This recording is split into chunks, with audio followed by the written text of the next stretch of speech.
ونصلي ونسلم على رسوله الكريم اما بعد فاعوذ بالله من الشيطان الرجيم بسم الله الرحمن الرحيم يا صاحب الجمال ويا سيد البشر من وجهك المنير لقد نور القمر لا يمكن الثناء كما كان حقه بعد از خدا بزرگ توئی قصہ مختصر۔ آج کا جو درس حدیث ہے اس بات پر، اس نقطے پر کہ شرک کیا ہے اور ایسی چیزوں کی وجہ سے اہل سنت جو کہ سواد اعظم ہے، ایسی چیزوں کے ذریعے اہل سنت کے اوپر شرک کے فتوے داغ دیے جاتے ہیں جن چیزوں کا تعلق سرے سے شرک کے ساتھ ہے ہی نہیں۔ شرک کوئی اور چیز ہے، چونکہ غیر اہل سنت کی اس بات سے اختلاف کرتے ہیں تو اس بات کو بھیانک بنانے کے لیے شرک کا روپ دھار کر فتویٰ بازی کرتے ہیں۔ اللہ تعالیٰ کی ذات اور صفات کے اندر اللہ جیسا کسی کو مان لینا یا کسی غیر خدا کے اندر اللہ جیسی شان مان لینا، یہ ہے شرک۔ قرآن مجید کی کئی آیات ہیں جس کے اندر اللہ تعالیٰ کے منزہ ہونے کا ذکر ہے کہ وہ شرک سے پاک ہے، کیونکہ اس کی شان وحدہ لا شریک ہے، وہ اکیلا ہے، اس کا کوئی شریک نہیں ہے۔ تو قرآن مجید فرماتا ہے اتا امر اللہ فلا تستعجلوا سبحانہ وتعالی عما یشرکون۔ یہ پارہ نمبر 14 سورۃ النحل کی پہلی آیت ہے۔ اللہ تعالیٰ فرماتا ہے اللہ کا وعدہ قریب آ پہنچا سو تم اس کے چاہنے میں عجلت نہ کرو، وہ پاک ہے اور وہ ان چیزوں سے برتر ہے جنہیں کفار اس کا شریک ٹھہراتے ہیں۔ کفار کیا کرتے تھے؟ بت بناتے تھے اور بت کو خدا مان لیتے تھے، جبکہ خدا کی شان وحدہ لا شریک ہے، اس جیسا کوئی مخلوق میں کوئی نہیں ہو سکتا، اور اللہ کی ذات مخلوق نہیں ہے۔ پھر قرآن مجید میں دیکھیں لو کان فیہما آلہۃ الا اللہ لفسدتا فسبحان اللہ رب العرش عما یصفون۔ فرمایا اگر ان دونوں یعنی زمین و آسمان میں اللہ کے سوا اور بھی معبود ہوتے تو یہ دونوں تباہ ہو جاتے۔ بس اللہ جو عرش کا مالک ہے ان باتوں سے پاک ہے جو یہ مشرک بیان کرتے ہیں، خدا کے غیر کو خدا بناتے ہیں اور خدا کے غیر کے اندر خدائی صفات مانتے ہیں۔ اور مثال یہ دی اللہ کے ساتھ کوئی اور بھی اس طرح خدا ہوتا نا تو پھر جھگڑا ہوتا۔ آپ دیکھتے ہیں کہ کائنات کا نظام ایک ہی اکائی پر ہے، دن ایک ہی طرح چڑھتا ہے، ایک ہی طرح ختم ہوتا ہے، ایک ہی طرح ہفتہ مکمل ہوتا ہے، ایک ہی طرح سال مکمل ہوتا ہے، ایک ہی طرح سردی آتی ہے، ایک ہی طرح گرمی آتی ہے۔ بندہ ایک ہی طریق سے پیدا ہوتا ہے اور ایک ہی طرح کے تغیر سے گزر کر وہ اپنی زندگی کو پورا کرتا ہے۔ تو اس سے یہ پتہ چلتا ہے جس ذات نے یہ دنیا بنائی ہے وہ ذات ایک ہے۔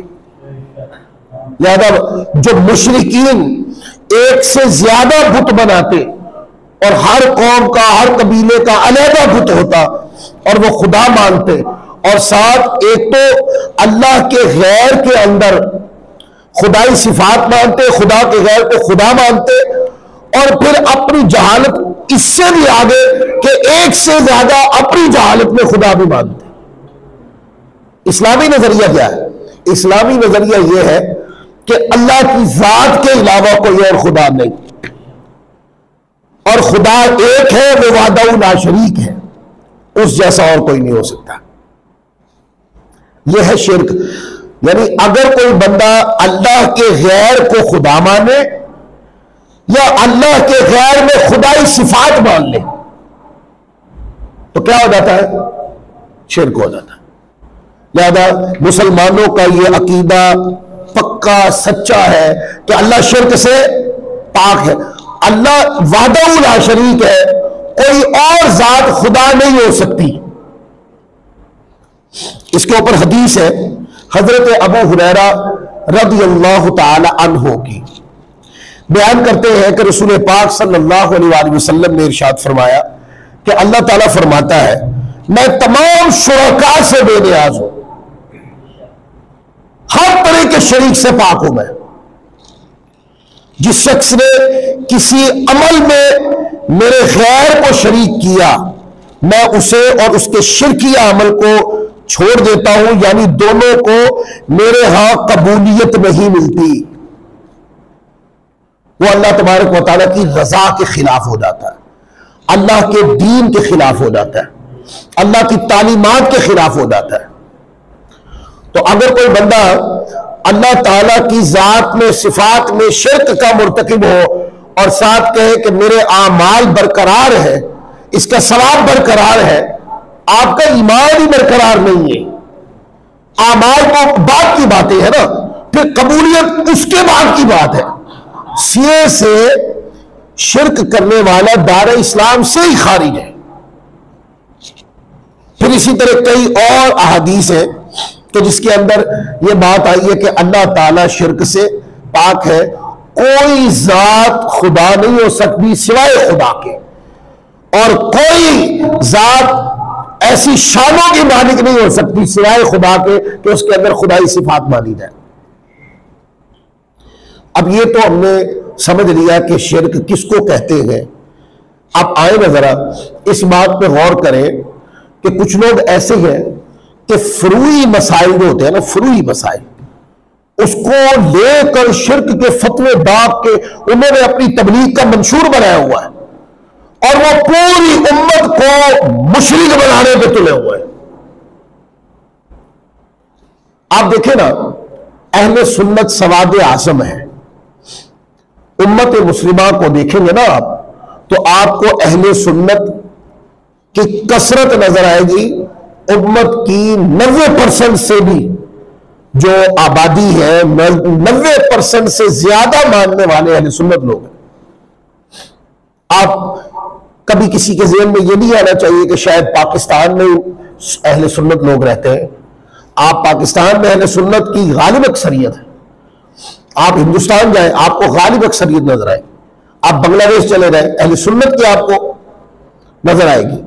پھر آپ عرب دنیا میں قدم رکھیں، سوائے ایک سعودی عرب یا کچھ UAE، آپ کو کچھ آثار غیر مقلدوں کے نظر آئیں گے، پر وہ لوگ بھی غیر مقلد نہیں ہیں، وہ مذہب حنبلی کے ماننے والے ہیں۔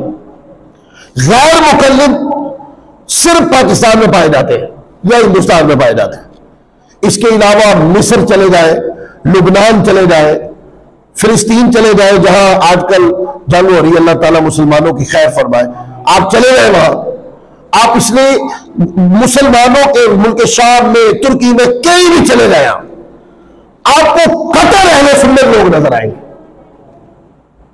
قطر اہل سنت اس طرح میں کہہ رہا ہوں کہ جو میلاد منانے والے ہیں دوستو، وہ جو یا رسول اللہ کا نعرہ لگانے والے، وہ جو اولیاء اللہ کے روحانی سلسلوں کو ماننے والے، ان کے پیروکار ہیں، اولیاء اللہ کی تعلیمات کے مطابق زندگی بسر کرنے والے، تو پوری امت کی اکثریت کیا ہوئی؟ اہل سنت۔ اب فتویٰ دینے کے دو طریقے ہوتے ہیں، ایک ہوتا ہے کہ کسی بندے نے کوئی کام غلط کیا یا کسی کا کوئی کام کسی کو غلط لگا تو اس نے کسی فرد واحد کے مخصوص عمل کے اوپر کہا کہ یہ جو عمل ہے نا اس کا یہ عمل شرکیہ ہے، یا کہہ دے کہ یہ مثل شرک ہے، یا اس سے گمانے شرک ہوتا ہے، کس سے؟ فلاں بندے کی ذات سے، تو اس کے اوپر غور و فکر کیا جائے گا کہ آیا کہ کیا یہ درست ہے یا غیر درست ہے۔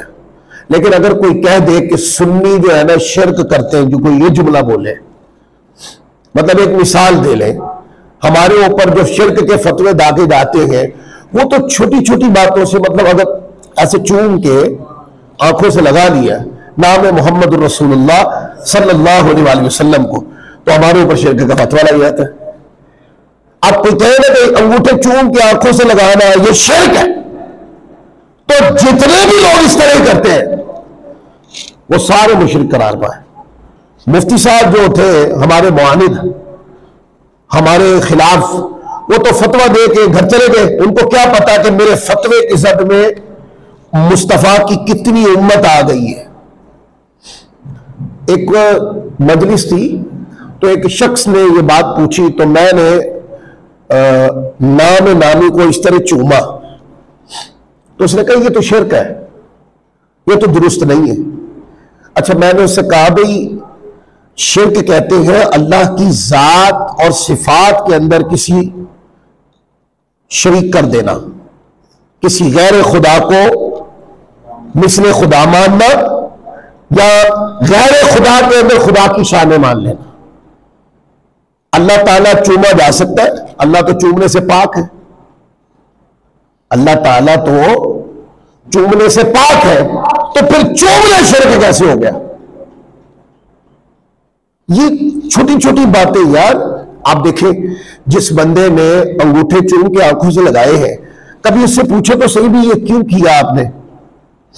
اگر وہ کہے کہ یہ میں نے احترام نام مصطفیٰ صلی اللہ علیہ وآلہ وسلم کے لیے کیا ہے، تو یہاں پر تو بات ہی ختم ہو جانی چاہیے کہ احترام تو یہ بہت کم ہے، اس سے بڑھ کر احترام کرنا چاہیے، یہ تو نام ایسا ہے، چاہے جہاں کے اس کے اوپر شرک کے فتوے لگانا۔ تو بے وجہ بے محل اہل سنت کے اوپر فتوے داغے جاتے ہیں ایسی چیزوں کے ذریعے کہ جو چیزیں شرک سرے سے ہی نہیں ہیں، پر فتویٰ داغنے والے جو ہیں چونکہ ان کے مذہب کے خلاف ہے، ایک شرک کا فتویٰ ہی تو ان کے پاس ایک ڈھال رہ گئی ہے اپنے لوگوں کو اپنے ساتھ جوڑنے کا، کہ لوگ شرک کا فتویٰ سن کے کہتے ہیں کہ شاید بچ جاؤ بھی، کہیں مفتی صاحب کو کہہ رہے ہیں شرک ہے۔ آئیے میں آپ کے سامنے حدیث پڑھتا ہوں، حدیث سنتے اور اس کے بعد حضور علیہ الصلوۃ والسلام نے امت کے بارے میں کیا فرمایا کہ یہ امت شرک کرے گی کہ نہیں کرے گی۔ اگر حضور مور لگا دے کہ یہ من حیث المجموع، میری امت کی اغلب اور اکثریت کبھی بھی شرک پہ اکٹھی نہیں ہو سکتی، تو پھر سارے فتوے اٹھا کے نبی کی ٹوکری میں ڈال دیں، کیونکہ حضور کی بات سے بڑھ کر کوئی بات نہیں ہے اور آقا کے کلام سے بڑھ کر کوئی اور کلام نہیں ہے۔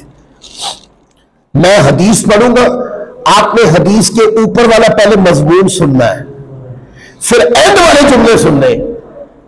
آقا علیہ الصلوۃ والسلام کی یہ حدیث ہے، حضرت عقبہ بن عامر اس کو روایت کرتے ہیں، یہ صحیح بخاری شریف یعنی صحیح بخاری کتاب الجنائز کے اندر بھی ہے، حدیث نمبر 1279 79، پھر یہ صحیح بخاری کتاب المغازی کے اندر بھی ہے، حدیث نمبر 3858، پھر صحیح بخاری میں یہ روایت کتاب المناقب کے اندر بھی ہے، حدیث نمبر 3401، پھر صحیح بخاری کتاب الرقاق کے اندر بھی یہ روایت موجود ہے، حدیث نمبر 6062۔ تو یہ بخاری شریف میں یہ روایت کئی بار آئی، اور صحیح مسلم کتاب الفضائل کے اندر بھی یہ روایت موجود ہے، حدیث نمبر 2296۔ حضرت عقبہ بن عامر روایت کرتے ہیں، عن عقبہ بن عامر ان النبی صلی اللہ علیہ وآلہ وسلم خرج یوما فصلى على اہل احد صلاته على الميت ثم انصرف الى المنبر فقال قال رسول الله صلى الله عليه وسلم اني فرط لكم وانا شهيد عليكم واني والله لانظر الى حوض الان واني اعطيت مفاتيح خزائن الارض او مفاتیح الارض وانی واللہ ما اخاف علیکم ان تشرکوا بعدی. حضور علیہ الصلوۃ والسلام کی حدیث ہے. حضرت عقبہ بن عامر روایت کرتے ہیں کہ نبی کریم صلی اللہ علیہ وآلہ وسلم ایک روز میدان احد میں تشریف لے گئے اور شہداء احد پر اس طرح نماز پڑھی جیسے میت پر نماز جنازہ پڑھی جاتی ہے، یعنی دعا کی. پھر آپ صلی اللہ علیہ وآلہ وسلم منبر پر کھڑے ہو گئے، تشریف فرما ہو گئے. اب ذرا بیک گراؤنڈ سمجھنے کی کوشش کریں. ایک تو حضور علیہ الصلوۃ والسلام شہداء احد کے مزار پر گئے، قبروں پر. دوسری بات اس میں یہ سمجھے کہ حضور اکیلے نہیں گئے اور آقا علیہ الصلوۃ والسلام کے ساتھ کوئی ایک دو شخصیات نہیں گئیں، بلکہ کثیر لوگ اجتماعی طور پر اولیاء اللہ کے مزارات پر گئے. آپ کہیں کہ اس کا آپ کو اندازہ کیسے ہوا؟ اس لیے کہ جب آقا علیہ الصلوۃ والسلام نے دعا مانگ لی تو مانگنے کے بعد وہاں پہ منبر لایا گیا. اگر چند لوگ ہوتے تو کیا منبر کی ضرورت پڑتی؟ بولیے نہیں. اس کا مطلب یہ ہے کہ وہاں کثیر تعداد تھی جو سید عالم صلی اللہ علیہ وآلہ وسلم کے ساتھ گئی تھی، اور آقا علیہ الصلوۃ والسلام اجتماعی طور پر شہداء احد جو اولیاء اللہ ہے، کیا ہے؟ امت کے اولیاء اللہ، حضور اجتماعی طور پر ان کی قبروں پر گئے اور آقا علیہ الصلوۃ والسلام نے دعائے برکت فرمائی. جب حضور دعائے برکت فرما رہے ہوں گے تو کیا بقیہ اصحاب جو تھے حضور کے ساتھ، کیا وہ حضور کے ساتھ دعا نہیں فرما رہے ہوں گے؟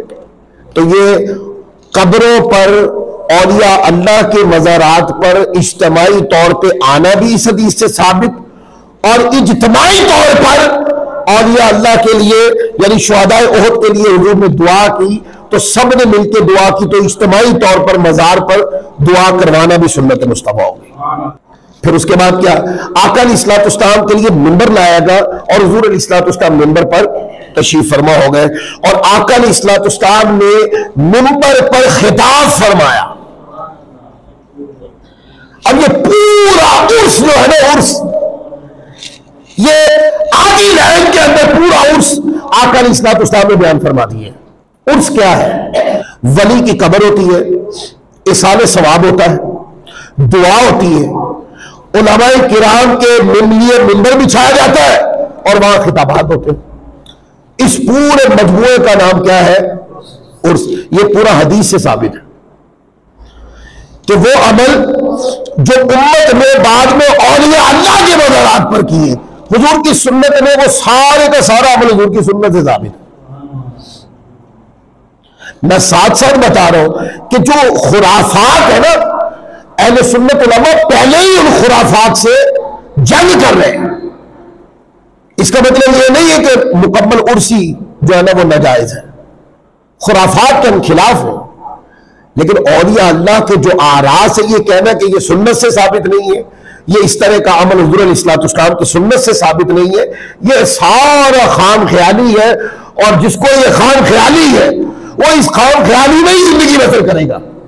خام خیالی سے دوستوں کبھی حقیقت جھٹلائی نہیں جاتی. تو آقا علیہ الصلوۃ والسلام احد کے مزارات پہ تشریف لائے، خود بھی، ساتھ صحابہ کرام بھی تشریف لائے، اور قبروں پہ حضور آئے. سو قبر پہ جانا جو اولیاء اللہ کی قبریں ان پر جانا بھی ثابت ہوا، مجموعی طور پر اجتماعی طور پر جانا بھی ثابت ہوا، اجتماعی طور پر وہاں دعا کرانا بھی ثابت ہوا، اور منبر رکھ کر حضور نے خطاب فرمایا. یہ پورا عرص ثابت ہو گیا. اچھا، پھر حضور نے خطاب کیا فرمایا؟ اب دیکھیں نا، آج کوئی بندہ قبرستان کے اندر کسی کا مزار ہو اور وہاں پر اجتماعی طور پر جائے لوگ اور جا کر وہاں پر دعا مانگے اور منبر رکھ کر وہاں خطاب کیا جائے، لوگ اس کو جائز سمجھے تھے؟ یہ کرنے دیتے ہیں لوگ؟ آپ دیکھیں فتوے اتنے بڑے بڑے ہیں کہ وہ ناپ نہیں کر سکتے. آپ اتنے بڑے بڑے فتوے، لوگ تو سرے سے قبروں پہ جانا ہی جائز نہیں سمجھتے. یہاں تک کی بات آ گئی. اور ہم قبروں پہ بھی جاتے ہیں، ثابت کرتے ہیں جو حدیث میں ہے اجتماعی طور پر جانا نہیں ثابت ہے اولیاء اللہ کے قبروں پر، اور وہاں دعا کرنا اور منبر بچھا کر اس ولی کی عظمت و شان پر یا دینی کسی بھی امر کے اوپر گفتگو کرنا، یہ آقا کی سنت سے ثابت ہے۔ اب حضور منبر پہ تشریف فرما ہو گئے اور آقا علیہ السلام نے خطاب کیا۔ یہ خطاب کہاں ہو رہا ہے؟ احد کے مزارات، یعنی جہاں احد کے مزارات تھے نا، اس قبرستان میں منبر ہے، ولیوں کا مزار ہے، حضور علیہ السلام اس منبر کے اوپر تشریف فرما اور خطاب ہو رہا ہے۔ آقا علیہ السلام نے فرمایا کہ بے شک میں تمہارا پیش رو ہوں اور تم پر گواہ ہوں، اور حدیث کے لفظ ہے قال رسول اللہ صلی اللہ علیہ وآلہ وسلم انی فرط لکم وانا شہید علیکم، فرمایا کہ میں تمہارا پیش رو ہوں اور تم پر گواہ ہوں، اور ساتھ فرمایا آقا علیہ السلام نے فرمایا کہ خدا کی قسم واللہ لانظر الی حوضی الان، آقا علیہ السلام نے فرمایا خدا کی قسم میں اپنے حوض کوثر کو اس وقت بھی دیکھ رہا ہوں۔ حوض کوثر کہاں ہوگا؟ محشر کے دن، اور آقا فرماتے ہیں جتنے بھی پردے ہیں، جتنے بھی حجابات ہیں، جتنے بھی صحرا ہے یا جتنے بھی آسمان ہے، وہ جہاں بھی چھپا ہوا حضور فرماتے کہ میں یہی کھڑے کھڑے اس حوض کوثر کو دیکھ رہا ہوں۔ اہل سنت کا عقیدہ ظاہر نہیں ہوا، کس طرح نکھر کے اہل سنت کا عقیدہ باہر آ گیا۔ ہم کہتے ہیں حضور علیہ السلام اگر حوض کو دیکھ رہے تو غلاموں کو نہیں دیکھ رہے، یہ طاقت اللہ نے دی ہے۔ دیکھیں حضور کی نظر کا یہ جو کمال ہے یہ اللہ نے عطا کیا ہے، اپنے محبوب کو خدا نے ایسا بنایا، لیکن ظالموں جیسا بنایا ہے خدا نے ویسا مانو بھی تو صحیح نا۔ جب ماننے پہ بات آتی ہے تو اپنے جیسا مانتے ہو، اپنے والی باتیں محبوب کی ذات کے اوپر یا محبوب کو اپنی ذات پہ قیاس کرنے لگ جاتے ہو۔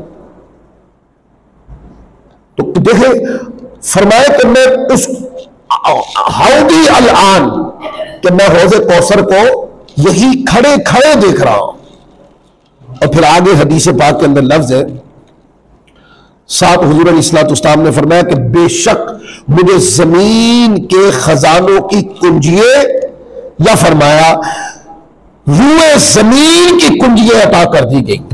حدیث کے لفظ ہے وَإِنِّي أُعْطِيتُ مَفَاتِيحَ خَزَائِنِ الْأَرْضِ او مفاتیح الارض، فرمایا یا مجھے زمین کا ایک روایت میں ہے زمین کی خزانوں کو کنجیے دے دی گئی ہیں، یا آقا علیہ السلام نے فرمایا کہ مجھے روئے زمین کی کنجیے عطا کر دی گئی۔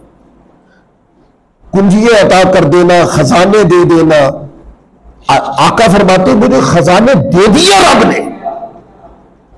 تو کیا آج کسی مولوی صاحب کو یہ تقریر کرنے کی اجازت ہے کہ وہ کر کچھ نہیں سکتے، ان کے پاس کچھ نہیں ہے، جو کرتا ہے رب کرتا ہے، ان کو تو کچھ دیا ہی نہیں رب نے؟ یہ تقریر کون سی کتاب میں ہے، کس حدیث سے نکالی ہے؟ خزانے مصطفیٰ کو رب نے دیے۔ کس نے دیے؟ رب نے دیے۔ دیے کس کو؟ اب ملے کس کو؟ آقا علیہ السلام کو خزانے مل گئے نا۔ بھئی حضور کی حدیث پڑھ رہا ہوں، اس سے بڑھ کر ہوتا ہے گواہی دو کہ آقا خود فرماتے ہیں وَإِنِّي أُعْطِيتُ مَفَاتِيحَ خَزَائِنِ الْأَرْضِ، زمین کی کنجیاں دے دی، او مفاتیح الارض، مجھے ساری زمین کی کنجیاں دے دی۔ کس نے دی؟ رب نے دی۔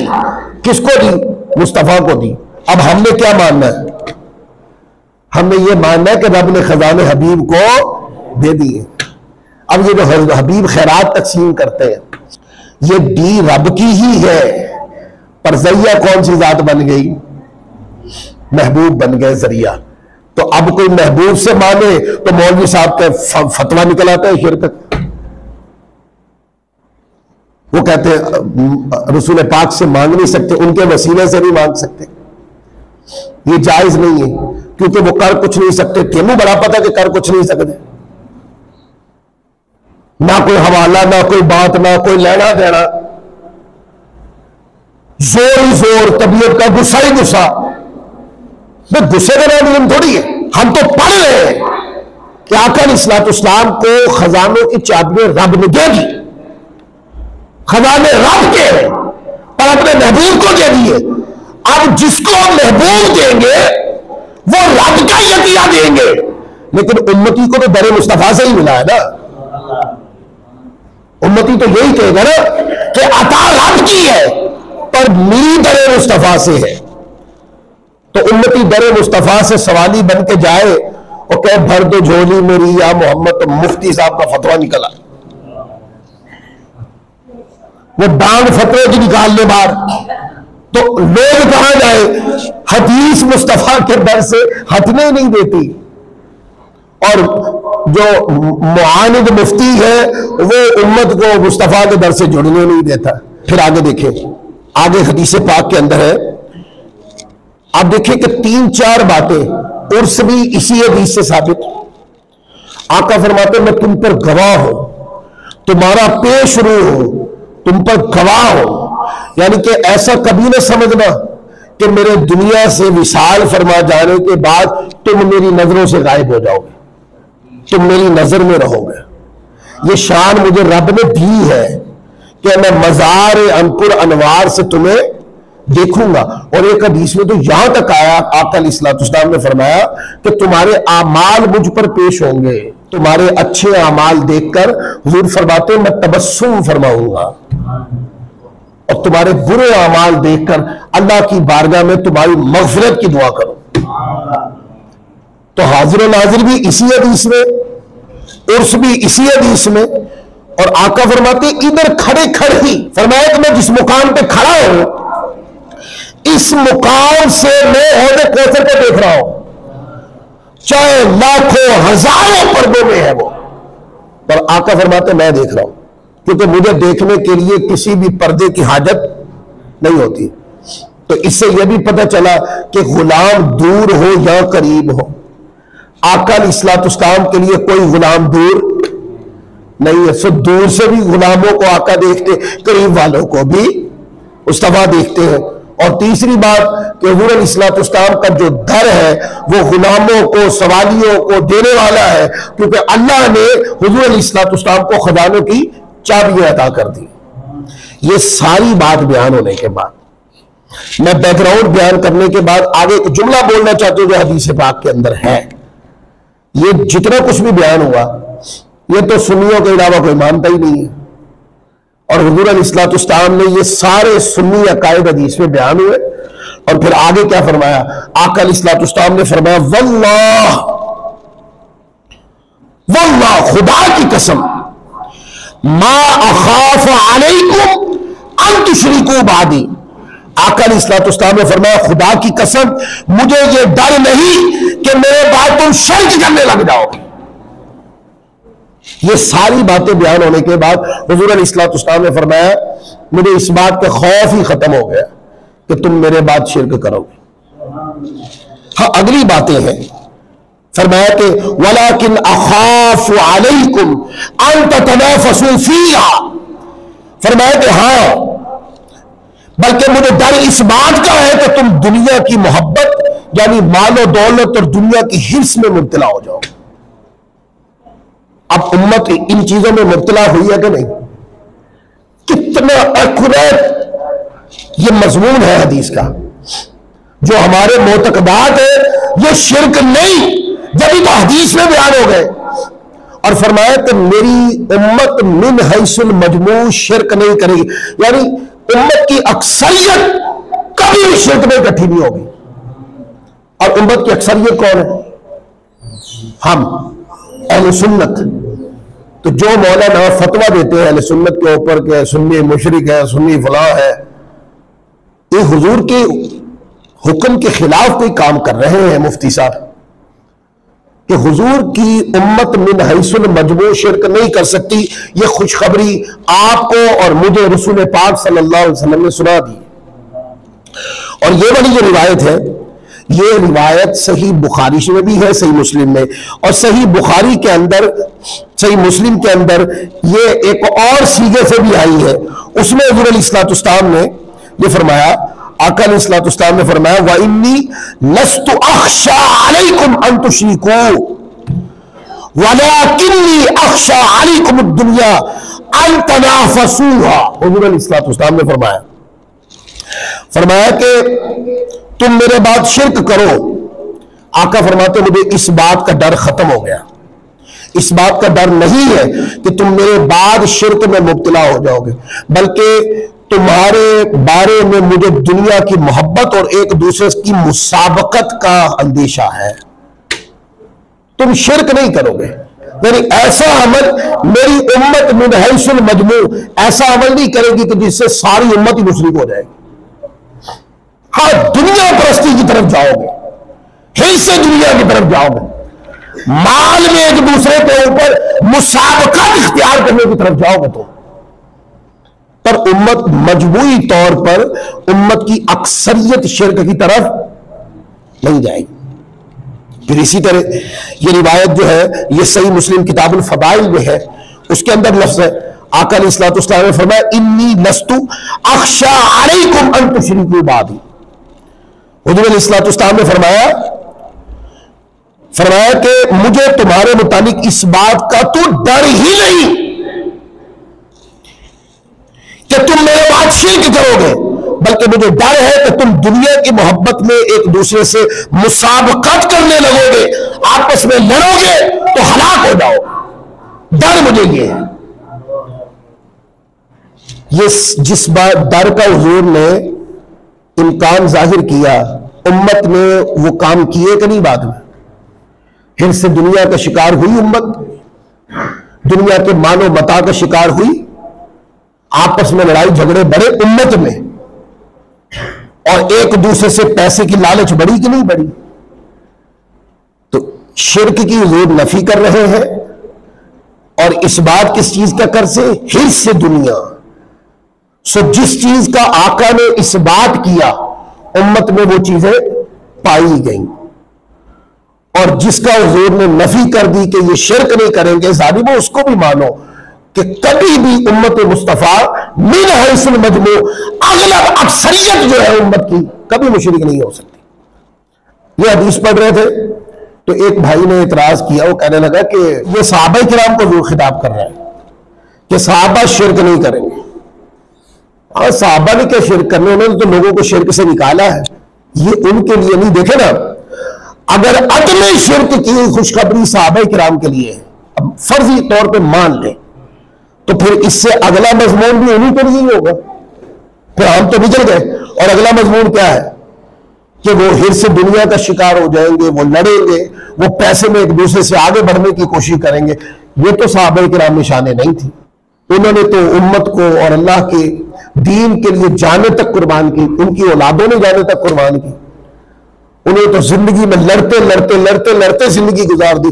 اسلام کی اتنی وسیع جو ریاست ہے، اس سے سمجھ نہیں آتا کہ یہ صحابہ کرام کی قربانیوں کے اوپر کھڑی ہوئی ہے۔ تو یہ جو بات ہے عدم شرک کی خوشخبری جو ہے، یہ صحابہ کرام کے لیے نہیں ہے، یہ امت کے لیے ہے، کیونکہ حرص دنیا کا شکار امت ہوئی، دنیا پرستی کی طرف امت گئی، پیسے کی مسابقت اختیار امت نے کی، اور پھر لڑے آپس سے امتی لوگ۔ لہذا عدم شرک کی خوشخبری بعد والوں کے لیے، امتیوں کے لیے، کیونکہ اگلے جو حضور نے کرنے والے کاموں کا جو کہا وہ امت کے اندر پائے گئے، تو حضور نے خوشخبری سنا دی تھی کہ یہ میری جو امت ہے یہ کبھی بھی امت کی اغلب اکثریت شرک پہ اکٹھی نہیں ہو سکتی۔ تو یہ بات میں آپ کو بتا رہا تھا کہ یوں کہنا کہ فلاں شخص مشرک ہے، یہ بات اور ہوتی ہے۔ یہ کہنا کہ اہل سنت مشرک ہے، اہل سنت میں جو کروڑوں لوگ ہیں وہ ایک ہی فتوے سے مشرک قرار پائے۔ تو حضور کی امت ایوی کی ہے جس میں 4-5 چند لوگ فتویٰ داغنے والے مفتی، اتنی سی حضور کی امت ہے۔ اس طرح تو ہم رستہ ہموار کر رہے ہیں ان کافروں کے لیے جو پہلے سے ہی حضور علیہ الصلوۃ والسلام کی تعلیمات پر اور آقا علیہ الصلوۃ والسلام کی سیرت پہ اعتراضات کرتے ہیں۔ حضور کی تعلیمات اتنی پختہ ہیں، قرآن کی تعلیمات اتنی پختہ ہیں، اور دین متین کے جو قواعد و ضوابط ہے اتنے مضبوط، اتنے مدلل، اتنے پختہ ہیں کہ ان کو ماننے والا کوئی اسلام سے پھر نہیں سکتا۔ ایک سادہ آدمی جو اسلام کا فالوور ہے اس کو آپ اس کے مذہب سے نہیں ہٹا سکتے، تو پڑھے لکھے عالم کو کیسے ہٹا سکتے ہیں؟ اتنی مضبوط تعلیمات۔ لہذا عدم شرک کی جو خوشخبری ہے یہ امت کے لیے، میں تو اکثر کہتا ہوں تو یہ جو حدیث پاک میں عدم شرک کی خوشخبری ہے یہ اہل سنت کو تحفظ ملا ہے اس سے، کیونکہ امت کی اکثریت تو اہل سنت ہے۔ آپ چاہے یوٹیوب پہ سرچ کر لیں، اگر 56 ریاستیں ہیں نا مسلمانوں کی، ایک مثال ہے، تو 52 ریاستوں میں مصطفیٰ کا میلاد ہوتا ہے۔ یہ بات کوئی اب یہ نہیں کہ شاید میں کوئی فرضی بات کر رہا ہوں، نہ آپ گوگل پہ جائیں اور انٹرنیشنل میلاد سن 2023 نکال لیں، 22 نکال لیں، 21 نکال لیں، 20 نکال، سرچ کریں، سب نکل کے باہر آ جائے گا۔ ہر ملک میں آخر کا میلاد ہوتا ہے، یا سیدی یا رسول اللہ کے نعرے لگانے والے اور یہ اللہ کے سلاسل روحانی ان کو ماننے والے لوگ رہتے ہیں، اہل بیت سے محبت کرنے والے، سچی محبت کرنے والے لوگ رہتے ہیں، اہل سنت جو صدیوں سے ہے۔ تو ہر ملک کی اغلب اکثریت اہل سنت کی، تو اس اہل سنت کو یہ کہنا کہ یہ مشرک ہے، یہ کروڑوں لوگوں کو مشرک بنانا ہے۔ لہذا فتویٰ دینے سے پہلے ان ساری چیزوں کے اوپر غور کرنا چاہیے۔ اور شرک کیا ہے؟ یہ بھی عرس ہو رہا ہے کہ یہ شرک ہے۔ عرس کیا ہے؟ حدیث سے پڑھ تو دیا میں نے۔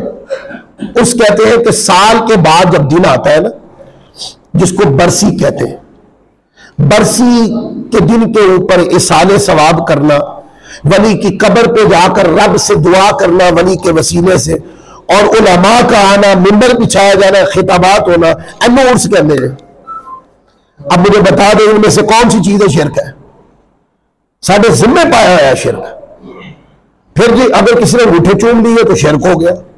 اتنا سارے یار شرک کرنا کہ انگوٹھے چوم کے آنکھوں سے لگا تو مشرک ہو گیا بندہ۔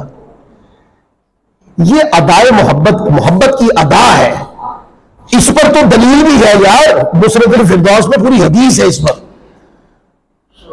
آپ کیا کر سکتے ہیں؟ اتنا ہی کر سکتے ہیں نا، یہ حدیث ضعیف ہے بس، اور کچھ نہیں ہے آپ کے پاس۔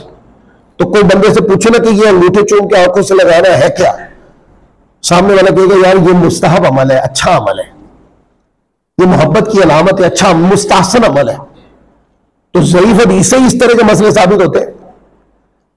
ایک جگہ بیٹھے تو پرانی بات ہے، ایک صاحب نے نا اسی یہ جو بات کہ انگوٹھے چوم کے آنکھوں سے لگانا، میں نے وہ حدیث پڑھی تو وہ کہنے لگا کہ یہ تو شرک ہے، یہ تو جائز ہی نہیں ہے۔ میں نے حدیث پڑھی تو وہ کہنے لگا یہ تو حدیث ضعیف ہے۔ میں نے کہا پہلے مجھ سے پوچھ تو لو میں اس مسئلے کو سمجھتا کیا ہوں۔ اگر مجھ سے پوچھیں گے تو میں کہوں گا یار یہ ایک مستحب اور مستحسن عمل ہے، اچھا عمل ہے، لہذا یہ ادائے محبت ہے، اس کو کرنا چاہیے۔ کیا ہے یہ؟ ادائے محبت ہے، اس کو کرنا چاہیے۔ تو کہہ رہے یہ حدیث ضعیف ہے، تو میں نے کہا بھائی مستحسن عمل ضعیف حدیث سے ثابت ہوتے ہیں، اور اگر یہ حدیث صحیح ہوتی ہے پھر تو یہ تو سنت بن جانی تھی۔ پھر اس طریقے سے آپ دیکھو چھوٹی چھوٹی باتیں حضور علیہ الصلوۃ والسلام کے علم غیب، شان علم غیب کو بیان کرے، مفتی صاحب کا شرک کا ڈنڈا باہر نکل آتا ہے۔ اللہ کے نبی غیب نہیں جانتے تھے، بھائی اللہ کے بتائے سے بات یہ نہیں ہو رہی کہ مطلق غیب کی، اللہ کے بتائے سے اللہ کے نبی جانتے ہیں کہ نہیں اس موضوع پہ بات کریں؟ جانتے ہیں۔ اگر اللہ کے بتائے کی بات ہو رہی ہے نا، اللہ کے دیے کی بات ہو رہی ہے، تو اس میں کون سے شرک کا پہلو ہے؟ کہ جی رب بھی غیب جانتا تھا، نبی بھی غیب جانتے تھے، شرک نہیں ہو گیا؟ میں نے کہا نبی جو غیب جانتے وہ رب کے بتائے سے جانتے، تو یہ مماثلت کیسے ہو گئی؟ کہ جی وہ دیکھو نا غیب کا جو لفظ ہے وہ اللہ کی ذات پر بھی بولا جا رہا، غیب کا جو لفظ ہے وہ نبی کی ذات پر بھی بولا جائے تو یہ تو شرک ہو جائے گا۔ اور میں نے کہا یار قرآن پڑھا کریں، یہ اشتراک لفظی ہے، اشتراک معنوی نہیں ہے۔ آپ دیکھیں نا قرآن مجید کے اندر اللہ تعالیٰ کی ذات رؤوف اور رحیم ہے کہ نہیں؟ بولیے، آپ قرآن اٹھا کے دیکھ لیں، خدا نے خود حبیب کو رؤوف بھی کہا، رحیم بھی کہا۔ میں درجنوں مثالیں اس کے اوپر دے سکتا ہوں. تو کیا ایسا کرنے سے شرک لازم آ جائے گا؟ تو کیا یوں بات کریں گے کہ قرآن کی تعلیمات شرکیہ؟ نعوذ باللہ من ذالک. نہیں، قرآن میں رب بھی رؤوف ہے، مصطفیٰ بھی رؤوف ہے، رب بھی رحیم ہے، مصطفیٰ بھی رحیم ہے. تو آپ کہیں گے کہ ہے تو یہ دونوں قرآن کے اندر، فرق کیا ہے؟ یہ لفظی اشتراک ہے. خدا بذات رؤوف ہے، خدا بذات رحیم ہے. مصطفیٰ رؤوف ہے رب کے بنانے سے، مصطفیٰ رحیم ہے رب کے بنانے سے. اسی طرح خدا عالم الغیب والشہادہ ہے، اس کا جو علم شہادہ اور علم غیب ہے یہ کسی کا دیا ہوا نہیں ہے، وہ بذات غیب جانتا ہے. اور اس کے جو نیک بندے انبیاء کرام غیب جانتے ہیں وہ رب کے دیے سے جانتے ہیں. اس کے اوپر قرآن مجید کی آیات ہے وَمَا كَانَ اللَّهُ لِيُطْلِعَكُمْ عَلَى الْغَيْبِ عَالِمُ الْغَيْبِ فَلَا يُظْهِرُ عَلَى غَيْبِهِ أَحَدًا.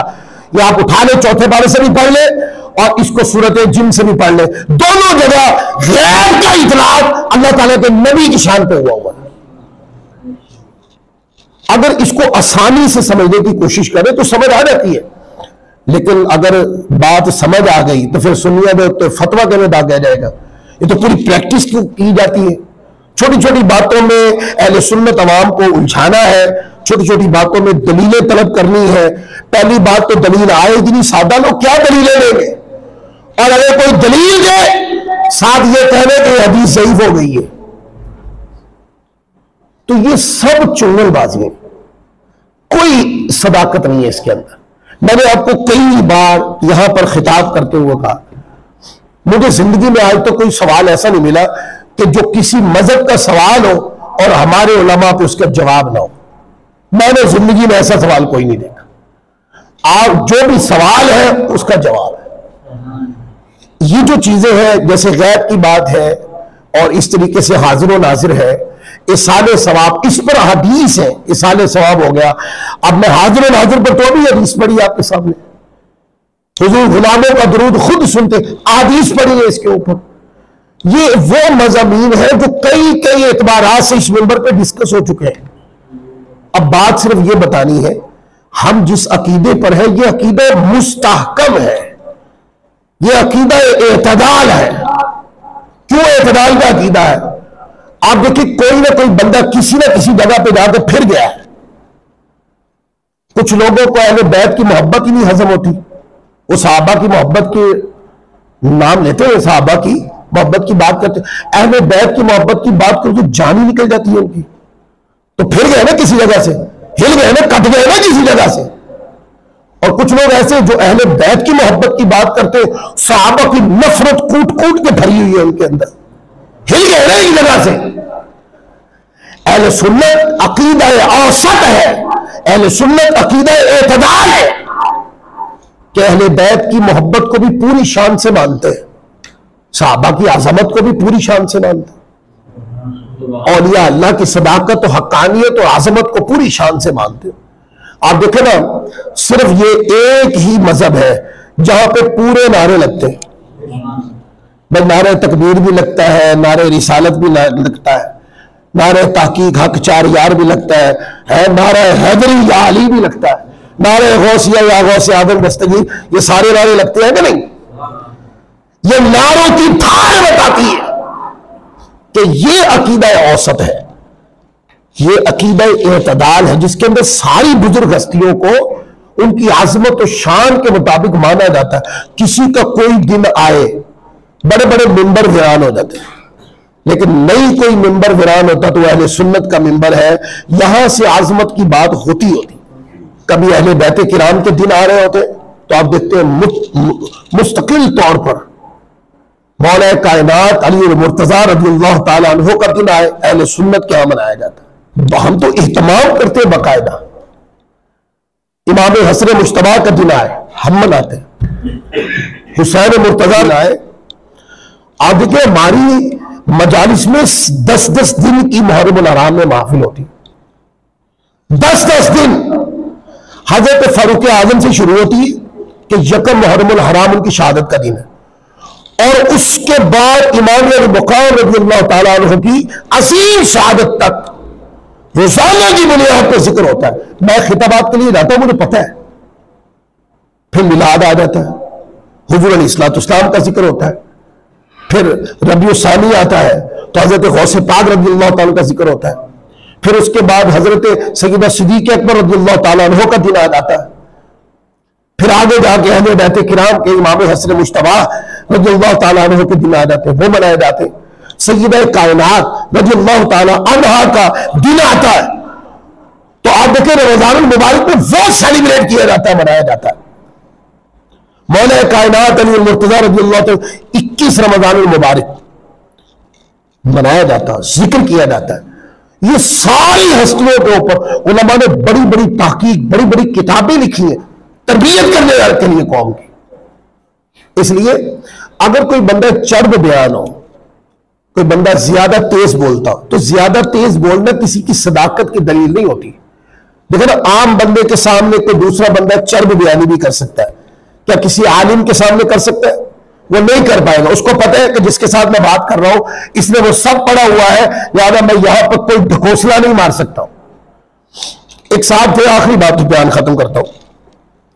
وہ نا کسی کو سنتے تھے اور وہ نمبر دیتا تھا. بس کوئی بھی بات کرنی ہے اہل سنت پہ کیچڑ اچھال دینا، تو صاحب کہہ رہے ہیں یہ حدیث نمبر فلاں فلاں فلاں اور نمبر فلاں نمبر فلاں نمبر فلاں. ایسا ہوا کہ وہ ایسا ہی ایک شخص تو میرے استاد صاحب کی مسجد کے اندر نا انہوں نے کہا کہ ہماری ملاقات کروائے. تو میرے قاری صاحب نے مجھے کہا کہ جمعہ پڑھا کر میں مسجد میں آؤں. میں جمعہ پڑھا کر میں اور علامہ غلام شبیر صاحب دونوں مسجد میں چلے گئے. وہ شخص وہاں بیٹھا ہوا تھا. اب اس سے پہلے تو وہ بات کر رہا تھا سادہ لوگوں سے، اور کئی لوگوں کو وہ اپنی چرب بیانی سے نا باتیں بتاتا تھا. جب ہم جا کے بیٹھے نا تب اس نے اسی طرح کرنے کی کوشش کی. میں نے ایسے کتاب کھولی، میں نے کہا آپ صحیح بخاری کا حوالہ دے رہے، یہ لے کتاب اور نکال کے دکھائے، اور اس حدیث پاک میں جو لفظ آپ نے منہ سے نکالے یہ بھی نکال کے دکھائے. وہ آدھا گھنٹہ 15 منٹ یا 12-15 منٹ جتنے بھی لگے کتاب کھنگالتا رہا، اس کو وہ نکال نہیں پایا. پھر میں نے اس سے پوچھا کہ کون سی حدیث ہے. جب اس نے بتائی تو میں نے کتاب سے نکال کے، خود نکال کر میں نے کتاب سے ایسے نکال کے اس کو دے دی. میں نے کہا یہ لے. میں نے کہا بچے یہاں سے پڑھو اور وہ جو لفظ منہ سے نکال رہے ہیں وہ دکھاؤ اس حدیث پاک میں کہا. اب اس کے لیے دکھانا مسئلہ بن گیا، مشکل ہو گیا کام، کیونکہ اس نے جس کو سنا ہے اس نے کتاب تھوڑی پڑھ کے سنائی ہے. اس نے اپنی منہ زبانی ایک جملہ بول دیا، ساتھ ایک نمبر دے دیا حدیث کا. آپ کیا سمجھتے ہیں علم کے تقاضے پورے ہو گئے؟ جب آپ کسی عالم کے سامنے بیٹھیں گے تو گفتگو نہیں کر پائیں گے. آپ کو پتہ ہے اساتذہ ایک حدیث پڑھاتے ہیں، بعض مرتبہ ایک حدیث کا مضمون 8 دن چلتا رہتا ہے. پہلے اس کی عبارت چلتی رہتی ہے، پھر اس کے مفاہیم، اس کی لغوی ابحاث چلتی رہتی ہے، اس کے بعد اس کے مفاہیم کے اوپر گفتگو اور دیگر حدیث کے ساتھ اس کا تقابل چلتا رہتا ہے. اساتذہ 20 کتابوں سے ایک حدیث کے مضمون کو ملا کے پڑھاتے ہیں. پھر ایک عالم تیار ہوتا ہے جو 2 سال دورۃ الحدیث میں لگا کر ساری حدیث کی کتابیں پڑھتا ہے. تو ایک عام بندہ کیسے اپنی زبانی بڑک مار کے حدیث کا نمبر دے سکتا ہے؟ آپ جب بھی دیکھیں کہ کوئی بندہ زبانی کوئی بات کر کے نا نمبر دے رہا، اس کی بات نہ سنیں. جو پڑھ کے سنا رہا ہو نا، جو بات کہی ہے وہ پڑھ کے سنا دی، ایسے بندے کو سنیں. لہٰذا چرب بیانی سے گھبرائے نہیں. جو بندہ چرب بیان ہو اس کے لیے سادہ سے لفظ ہے، سلام کرے اور گزر جائے. کسی کو دلیل کی عادت ہو نا تو اس کے مرض کا علاج، دیکھیں مریض کے مرض کا علاج کہاں ہوتا ہے؟ حکیم کے پاس نا، ڈاکٹر کے پاس، حکیم کے پاس. مریض ہو گیا نا، مرض لگ گیا. اگر کسی کو دین کا مرض لگ جائے تو پھر حکیم کون ہے؟ اے بیٹھا تو سامنے علماء اہل سنت بیٹھے، مدارس میں مفتیان کرام بیٹھے، مساجد کے اندر علماء کرام بیٹھے. یہ ہے اس مرض کا حل دیں گے، اس مرض کا علاج کریں گے. تو کوئی ایسا مریض ہو تو وہ علماء کی بارگاہ میں لایا جائے، علماء کے ساتھ بٹھایا جائے، اس کا مرض ٹھیک ہو جائے گا.